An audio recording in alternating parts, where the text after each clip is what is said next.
Assalamualaikum warahmatullahi wabarakatuh. Di sini kami dari kelompok 10 ingin memaparkan hasil kerja kami, yaitu analisis penerapan etika bisnis Islam dalam industri perbankan syariah, yang beranggotakan 3 orang, yaitu saya sendiri Dinten Wikusma dengan NPM 2351010164, Saya Novia Safitri dengan NPM 2351010072. saya Dina Argarani dengan NPM 2351010161. Perbankan syariah berkembang sebagai alternatif perbankan konvensional, mengkritik praktik yang mengandung unsur riba, judi atau masyir, ketidakpastian atau goror, dan batil. Transaksi perbankan syariah menerapkan akad sesuai etika bisnis Islam. Berdasarkan Al-Quran, prinsip etika Islam menurut Imaduddin meliputi yang pertama kesatuan atau unity, yang kedua keseimbangan atau equilibrium, yang ketiga ada kehendak bebas atau free will, yang keempat tanggung jawab atau responsibility, dan yang terakhir ada kebenaran, kebajikan, dan kejujuran atau truth, goodness, honesty. Yang pertama ada analisis kesatuan atau unity. Konsep kesatuan dalam perbankan syariah menekankan keterkaitan dan keadilan antara pemilik bisnis, pekerja, dan nasabah sebagai bagian dari satu kesatuan. Kesatuan ini mencerminkan nilai spiritual, di mana semua elemen saling mendukung untuk memenuhi kebutuhan masing-masing tanpa menimbulkan kesalahpahaman.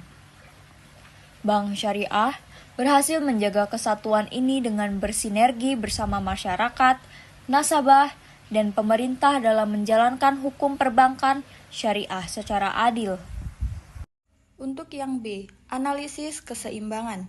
Pada prinsip analisa keseimbangan, ditemukan bahwasanya bank syariah memiliki tantangan secara umum untuk menjaga adanya keseimbangan antara ketentuan syariah dan juga hukum bisnis yang telah berlaku secara nasional. Dalam artian kontrak keuangan bank syariah harus sesuai dengan hukum nasional maupun pengadilan syariah. Konsep keseimbangan ini berlaku secara kontemporer, baik di masa lalu maupun masa kini. Bank syariah terus berusaha untuk menjaga keseimbangan supaya tidak merusak pasar uang, pasar modal, dan hal-hal lain yang berkenaan dengan keuangan. Dan yang C, analisis kehendak bebas atau free will.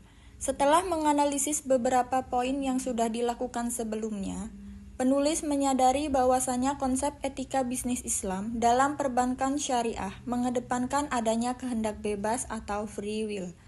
Namun, tentu tidak terlepas dari adanya norma serta moral yang dijadikan sebagai prioritas utama supaya tidak mengikis nilai-nilai Islam dalam prosesnya.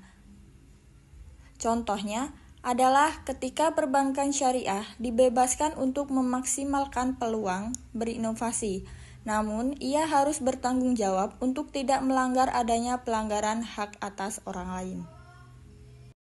Selanjutnya yaitu D, analisis tanggung jawab atau responsibility. Dalam konteks analisis tanggung jawab, perbankan syariah mengedepankan dan juga menekankan bahwasannya etika bisnis yang diartikan sebagai suatu hal positif yang diaplikasikan pada kegiatan bisnis, pasti memiliki kewajiban dan tanggung jawab moral untuk memproduksi barang dan jasa secara efisien demi kesejahteraan masyarakat.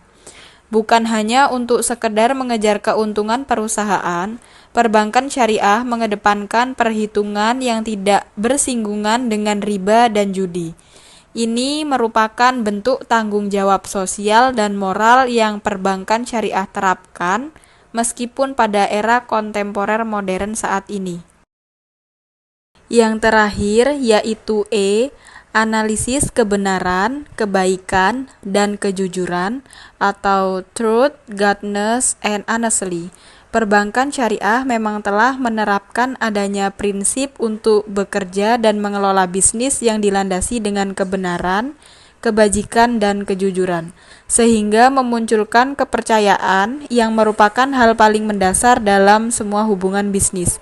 Dijelaskan bahwasannya bank syariah tidak akan terdistraksi terkait nilai-nilai yang menjurus pada eksploitasi, gangguan fungsi pasar, serta kejahatan terkait penetapan harga yang berlebihan dan merugikan masyarakat.